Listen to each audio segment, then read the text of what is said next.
کیا موت کے بعد کوئی زندگی ہے یا ہم مر کر ختم ہو جائیں گے اور نسیم منسیہ ہو جائیں گے؟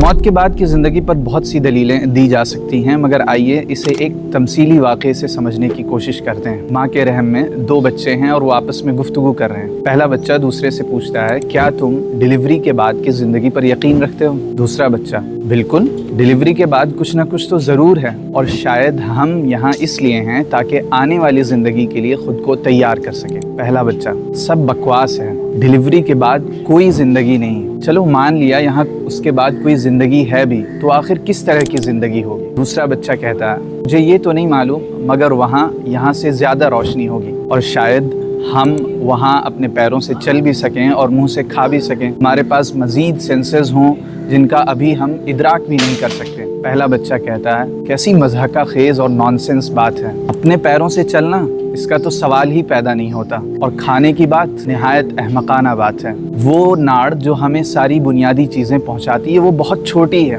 یہ سب دیکھ کر یہی لگتا ہے کہ عقلی لحاظ سے دوسری زندگی، ڈیلیوری کے بعد کی زندگی کا کوئی امکان نہیں ہے۔ دوسرا بچہ کہتا ہے، بہرحال میرا خیال ہے کہ اس زندگی کے بعد کوئی نہ کوئی زندگی تو ضرور ہے، شاید وہاں کی زندگی یہاں سے بہت مختلف ہو، وہاں ہمیں اس جسمانی ناڑ کی ضرورت ہی نہ پڑے۔ پہلا بچہ کہتا ہے کہ سب بکواس ہے، چلو مان لیا کہ وہاں زندگی ہے بھی، تو آخر کس طرح کی زندگی ہوگی؟ اور اگر زندگی ہے تو وہاں سے کوئی ابھی تک لوٹ کر کیوں نہیں آیا؟ مانو یا نہ مانو، ڈیلیوری زندگی کا اختتام ہے، اور اس کے بعد سب کچھ ختم، اس کے بعد صرف تاریکی ہوگی اور ہم نسیم منسیہ ہو کر لاشیں ہو جائیں گے۔ دوسرا بچہ کہتا ہے کہ بہرحال جو کچھ بھی ہو، لیکن مجھے یقین ہے کہ ہم ڈیلیوری کے بعد اپنی ماں سے ملیں گے۔ پہلا بچہ کہتا ہے، ماں؟ تم ماں پر یقین رکھتے ہو؟ کیوں اپنا مذاق اڑوا رہے ہو؟ اگر وہ موجود ہے تو وہ ابھی کہاں ہے؟